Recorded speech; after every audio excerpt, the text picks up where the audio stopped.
On Station Hallex 9, no one paid attention to Cell 47. It was just a cold glass room. Quiet.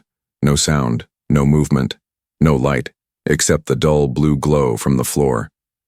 Inside it sat a girl, still, silent, silver-skinned, her knees pulled to her chest, her long white hair covering half her face. The staff called her It, or worse, the Broken One. She had been in that cell for 6 years. The log outside her cell read, Subject 47 status, emotionally defective condition, unresponsive clearance, do not engage. Notes, unfixable. Jace Marlowe was a human maintenance worker, not a scientist. Not important, just a man with tools, tired eyes, and a quiet nature. He didn't care about files or rules. He just fixed lights, panels, doors, and sometimes emptied trash bins outside the labs. On his 3rd day working the lower levels, he was assigned the East Lab Wing. That's where he first saw her. Cell 47 was silent like always.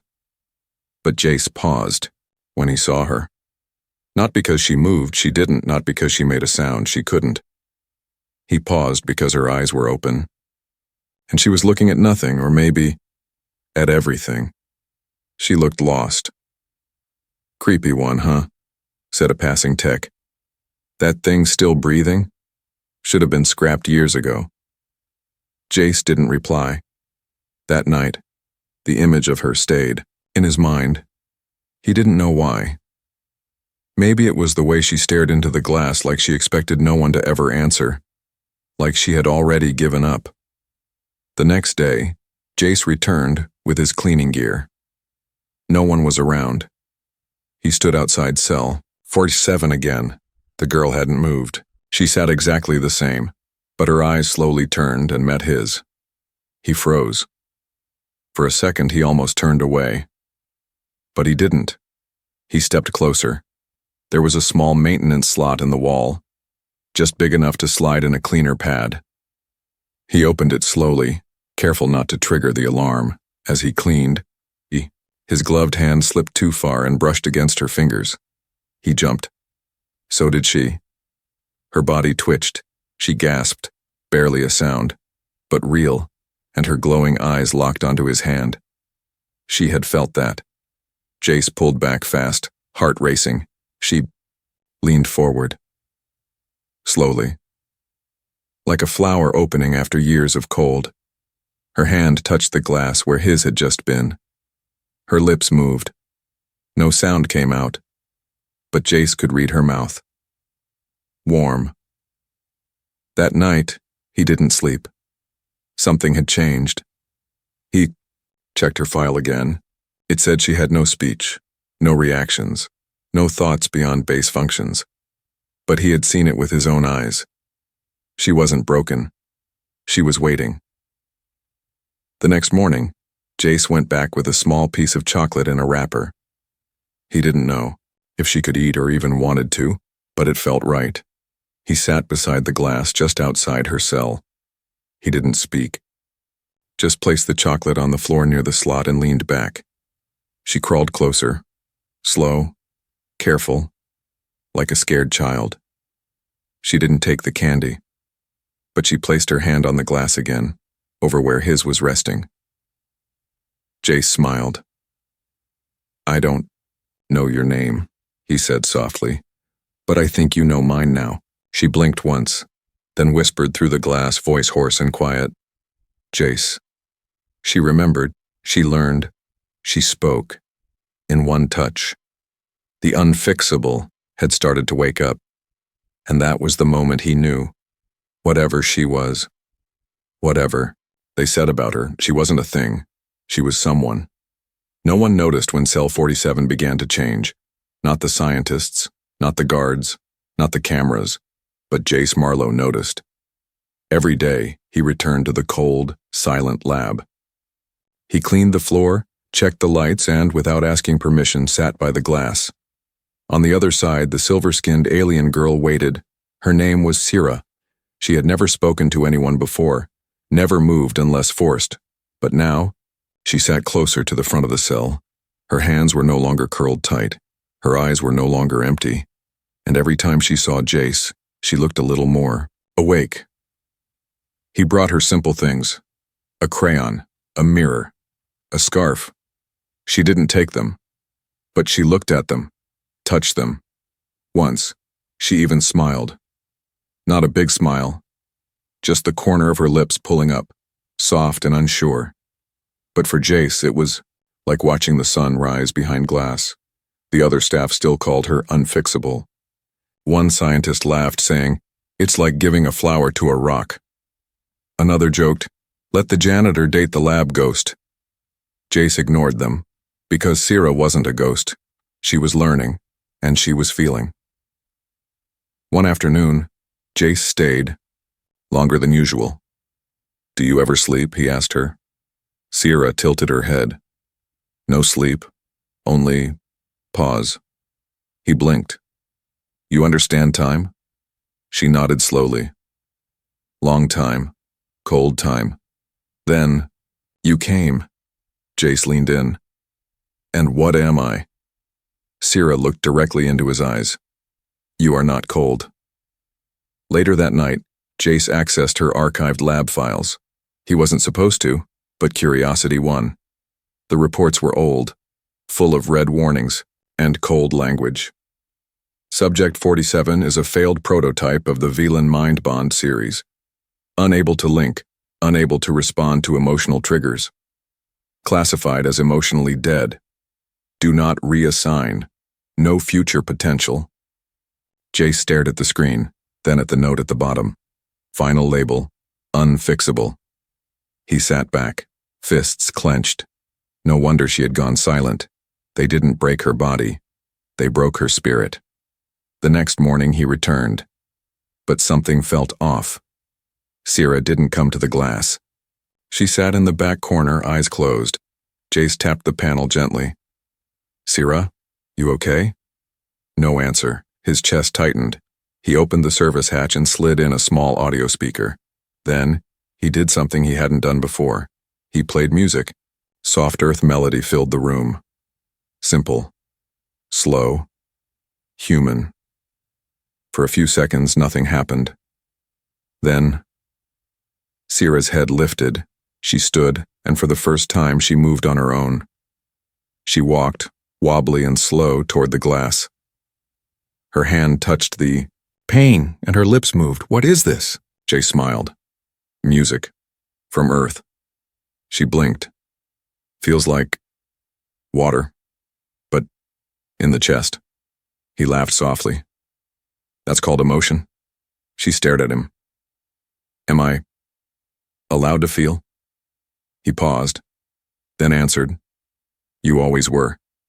They just didn't want you to." Suddenly the lights flickered. Warning beeps echoed through the hall. A voice called out, "All staff to Sector 2. Breach in containment." Jace stood fast. "Sierra, stay here." She reached toward the glass. "Danger?" "Not to you," he said. Just stay still." He ran toward the main hall.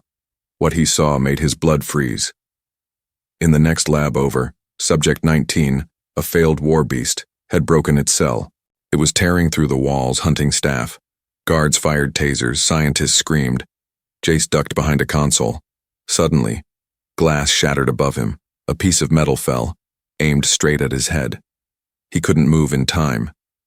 But it never hit. A glowing shield burst in front of him, round, bright, and pulsing blue. He turned, stunned. Behind the glass of cell 47, Sierra stood, her eyes glowing.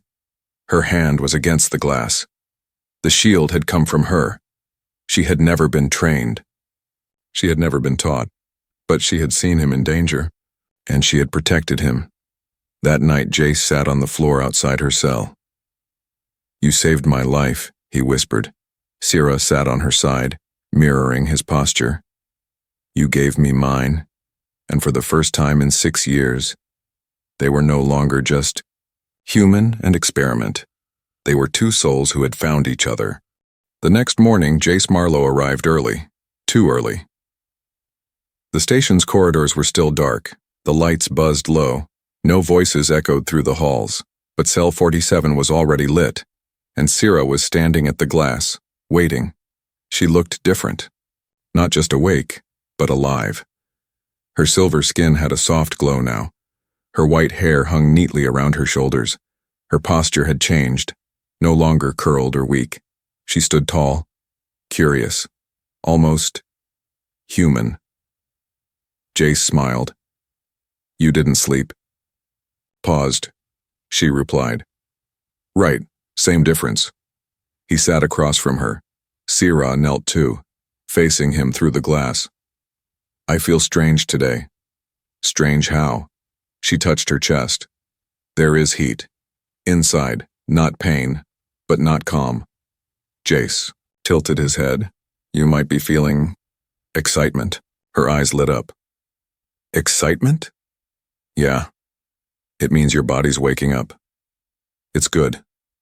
She looked down at her hands. "My heart is not human."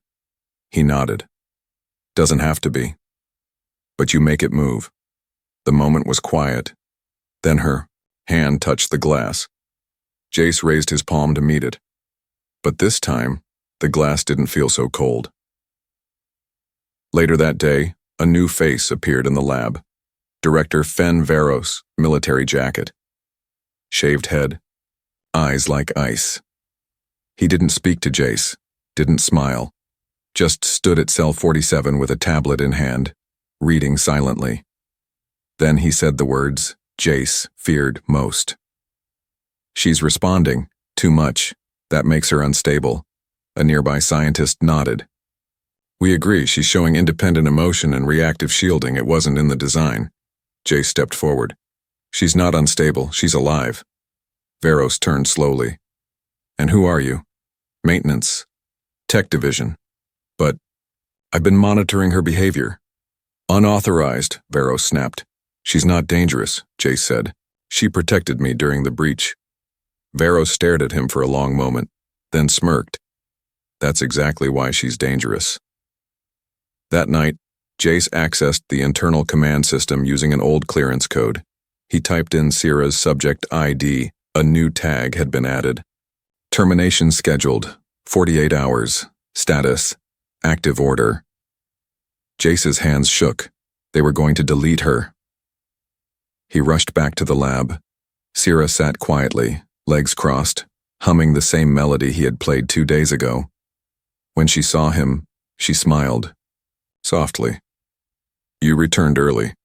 He crouched beside the glass. "They want to shut you down." She blinked. "For what reason?" "Because you're learning. Because you're feeling." Her voice dropped. "Then, they still believe I'm a failure." Jay shook his head. "No, you're just not what they wanted." He placed his palm on the glass. "I don't care what they think. You're not broken." Sira stepped forward. "I believe you." He nodded slowly. "We need to get you out." She tilted her head. "How?"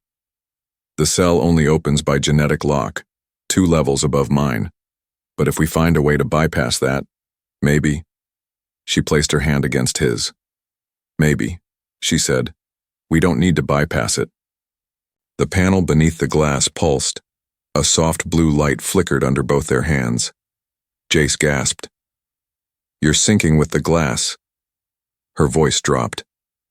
"Your touch woke something inside me. When your hand meets mine, systems listen." The lock hissed slightly. Not open, yet, but shifting. The next day, security officers entered the lab. Jace was told he'd been reassigned. "Too close to Subject 47, one officer said. "She's not a subject," Jace growled. "She's a person." "You're emotional," the officer snapped. "She's data."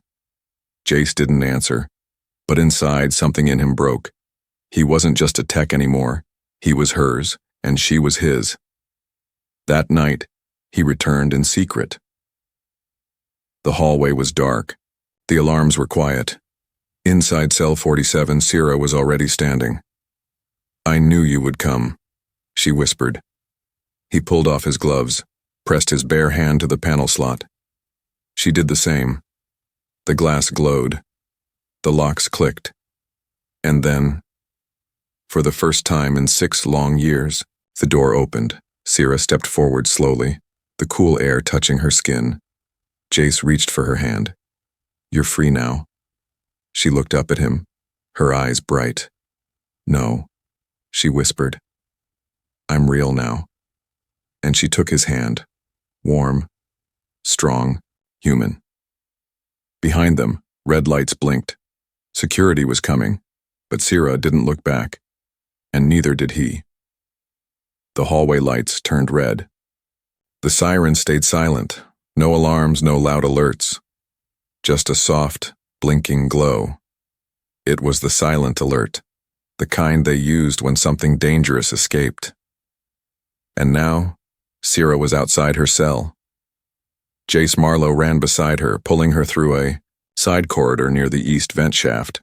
Her bare feet made no sound. Her breathing was calm, but her hand in his was ice cold. They didn't speak. They didn't need to. This wasn't a simple escape.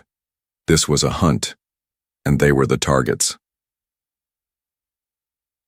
Back, in the command deck, Director Varro stood over the security feed. His face was like stone.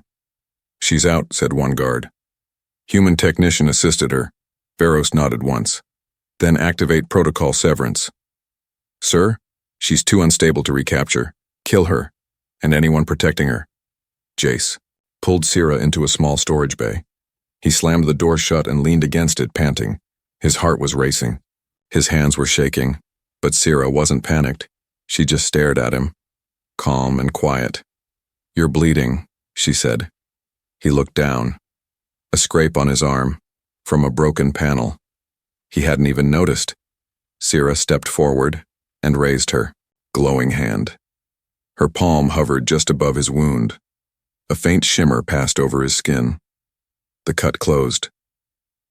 Jace stared. "You can heal?" "I don't know," she said. "I just didn't want you hurt." He laughed softly. "You're full of surprises." She tilted her head. "So are you." Sierra sat on a crate, hands folded. Jace crouched nearby, opening his small tool case. "We need a way out. The hangar's locked down. No ship will fly without clearance."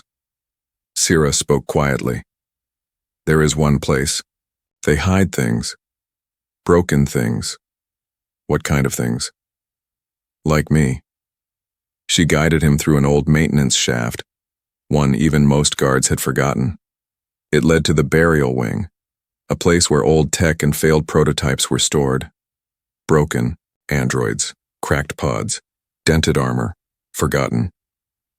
At the end of the hallway was a sealed door labeled, "Archived, Do Not Access." Sierra placed her hand on the panel. The door opened without resistance. Inside was a mirror room, walls of polished silver, reflecting their shapes 100 times. Jace stepped in slowly. "What is this?" Sierra looked around.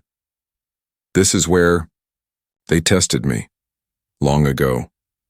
She walked to a panel at the far end and touched a hidden switch. A hologram lit up. A younger version of Sierra appeared. She was inside the glass cell, smaller, eyes wide, scared. On the other side of the glass was a child, human, male. No older than 10. Jace stepped closer. His mouth opened slightly. The boy was him. Sierra watched the recording, her voice barely a whisper. "You were the first person who ever smiled at me. You pressed your hand to the glass and said, 'You're pretty.' I remembered your voice. I held on to it, that's why I never let go." Jace turned to her, stunned. I forgot, I didn't know it was you." "You remembered in your soul," she said. That was enough. Suddenly, the feed cut. A new message flashed over the hologram. "Live termination order.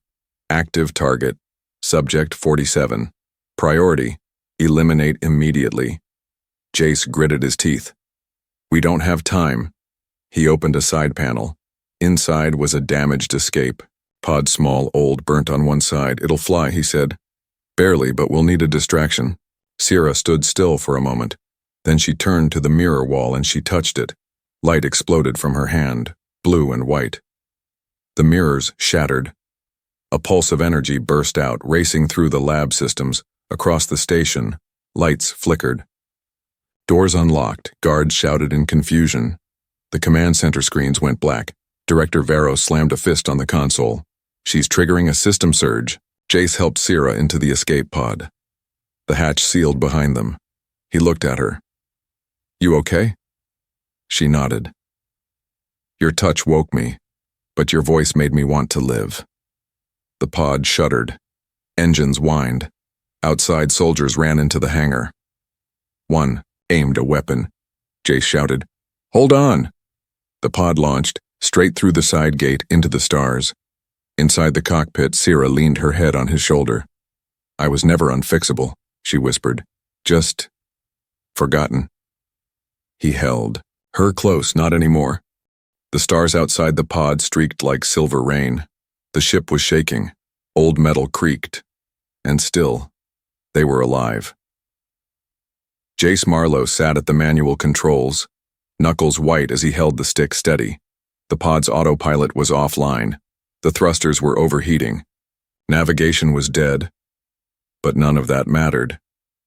Because beside him, Sierra was free. She sat silently in the co-pilot's seat, hands in her lap, her glowing skin flickering like candlelight. She had never seen open space before, never been this far. From her glass box, her eyes were wide with wonder and fear. "Are we leaving forever?" she asked. Jace glanced over. "That's the plan." "Will they chase us?" He nodded. "Definitely." She looked down. "I'm sorry." He turned to her. "Sierra, don't ever be sorry for living." A warning light blinked. "Fuel cell low. Emergency shutdown in 10 minutes. Jace cursed under his breath. "We need a recharge point, fast." He scanned the map. Most stations would scan their ship the moment they docked and alert the Empire. They needed something hidden, forgotten, like her. Then he remembered. Outpost Theta 9, an old mining station, abandoned, off-grid, unguarded. "We'll stop there," he said. Sierra nodded. "Do you trust me?" Jace looked at her. "With my life." She reached toward the console, placing her hand on the broken interface. Nothing happened. She closed her eyes, whispered something soft. Then, the lights flickered back to life. The ship's systems glowed. The fuel cell stopped dropping. Navigation rebooted. Jace stared in disbelief. "You fixed the pod." "No," she said. "I became part of it." He blinked. "You linked with the ship?" She nodded. "I feel it, like a room with open doors. I can touch things inside." Jace leaned back slowly. "Sierra, you're not just some failed prototype." She looked down. "Then what am I?" He smiled gently. "You're evolving." They landed on Outpost Theta 9 just before the fuel line gave out. The place was dark and covered in dust. Broken mining arms, cracked tunnels, no life. Perfect. Inside an old bunker, they made a small camp. Jace heated water over a backup cell and handed Sierra a steaming tin. She sniffed it. "It smells strange." He laughed. "It's not great, but it's warm." She took a sip, blinked. "It tastes like metal and fire." He smiled. "Close enough." Later, as he checked the ship outside, he heard soft humming from the bunker. It was Sierra. She was singing to herself, the same tune he had once played for her in the cell. But this time, her voice carried warmth. Inside, she stood beside a broken mirror. She wasn't afraid of her reflection anymore. That night, they sat beneath a cracked skylight watching distant suns blink through the dust. Sierra spoke first. "They called me a tool, a weapon, a mistake." "And now?" Jace asked. She turned to him. "Now I feel me." He reached for her hand. It was warm now, not glowing, just skin, soft and real. "I'm glad I found you," he said. "You didn't find me," she whispered. "You freed me." Just then the ground shook. Jace stood up. Did you hear that? They ran outside. Above them, a large ship was descending. Empire Black-class Hunter. No signals, no warning. Just heat trails and shadow. They found us, he muttered. Sira touched his arm. I'll protect you. He turned quickly. No, I protect you. Her eyes burned bright. We protect each other. As soldiers landed on the ridge, Sira stepped forward, hands glowing brighter than ever before. Jace raised his weapon, standing beside her. The enemy shouted, "Return the prototype and be spared." Sira spoke calmly. I am not a prototype. She raised her arms. Her light surged out in waves. The ship's lights died. The soldiers' weapons jammed. The air shimmered with energy. Jace turned to her, eyes wide. You didn't just link to our pod, did you? She smiled. No, I linked to the entire field. And with one step forward, she dropped every soldier to their knees. Not with pain, but with a wave of emotion so deep, so real, they began to cry. She's using empathy as a weapon, Jace whispered. No, Sira said softly. I'm using it as a voice, for all the broken things they left behind. And in that moment she wasn't unfixable, she was unstoppable. The last of the soldiers had fled. The hunter ship, disabled. The outpost, silent again. But Sira wasn't celebrating. She stood in the dust, breathing heavily, her skin dim now. Like a flame burning low, Jace Marlowe wrapped his coat around her shoulders as they stepped back into the old bunker. You did it, he said gently. Sira shook her head. I did too much. I can feel the walls inside me cracking. You need rest. She touched her temple. No, I need truth. He watched her closely. What do you mean? There's something in this place. A memory. It's mine. But I've never seen it. She led him through a collapsed tunnel in the far wing. Behind broken panels and rusted beams, they found a hidden room. Round, polished walls, shattered glass all around. Mirrors. Sira stepped inside slowly. The air shifted as she moved. Lights flickered to life, old and unstable. On the floor was a thin ring of scorched metal, like something had burned outward from the center. This is it, she whispered. This is where I was born. Jace glanced around. This isn't a lab. It was never just a lab, she said. It was a forge. She placed her hand on a blank mirror panel. It lit up, bright white. The wall shifted. A hologram played in the air, flickering, damaged, but clear enough. In the recording, a much younger Sira stood in the center of the room, her eyes glowing, but not like now. Back then, her face was stiff, empty, robotic. A voice echoed through the room. Project Seraphim, Prototype 001. Designed for empathy-based field warfare, built to feel, only when commanded. Warning, subject has shown unauthorized emotional memory formation, identity fracture detected. Recommended immediate erasure. Jace's eyes widened. Seraphim? That was your model name? Sira nodded slowly. But I broke their code. I made myself me. Another recording played, a child's voice. Laughter. Then, Jace appeared on the screen. Young, barely 10. A student touring the lab with his mother, a systems engineer.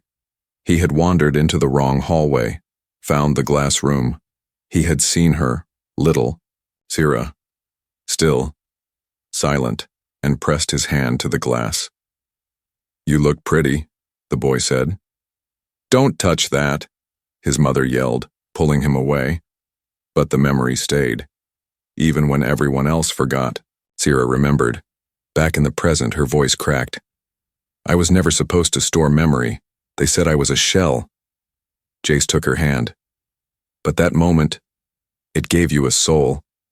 She nodded, eyes glistening. That's when I knew I wasn't just made. I was real. A low beep broke the silence. An old screen lit up in the corner. Voice match confirmed.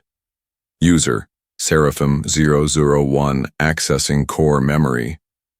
Sierra stepped closer. A final message played, one she had never seen.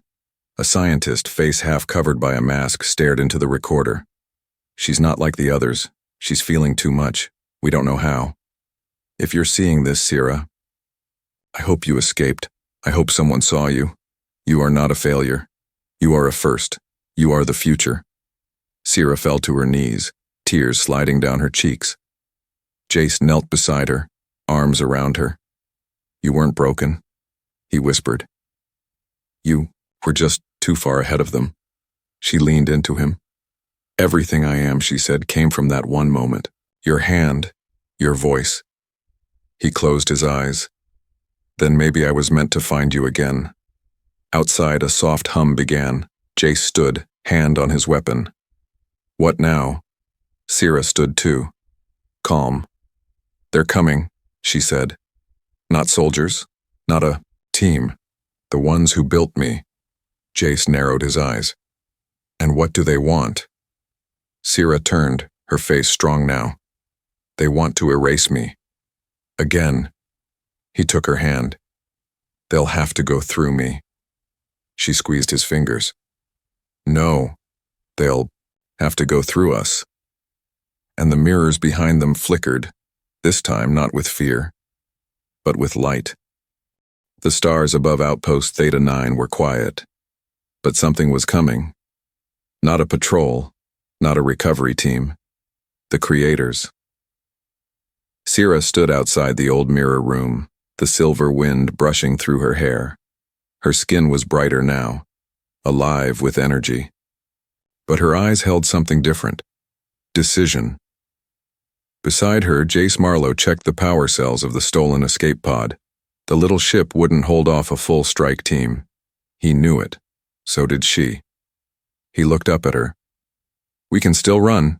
She didn't move. Running isn't freedom, it's hiding. He stood beside her. Then what do you want to do? Her voice was quiet, steady. I want to be seen. The sky cracked. A ship descended. Sleek, black, silent. Not military, not violent looking, but terrifying in its stillness. As it landed, a single figure stepped out. Dr. Velen Aris, the head of the Seraphim program, white coat. Hands behind his back. Calm, cold eyes. He looked at Sierra like one might look at a machine that had gone off script. You've grown, he said, but this was never your purpose. Sierra stepped forward, no fear in her steps. I was never your tool, she said. I was your test. You failed. Dr. Aris tilted his head. You feel too much. That's the flaw. Jace stepped up. No, that's the part that makes her better than you. The doctor looked at him, amused. The human, of course. You're the emotional trigger, the boy in the observation file. Jace frowned. You remembered? I designed her. Every signal, every receptor. I watched her forget everything, except you. He looked at Sierra again. You bonded with memory, broke your limits. You should have shut down. But you didn't. Sierra replied, voice clear and strong.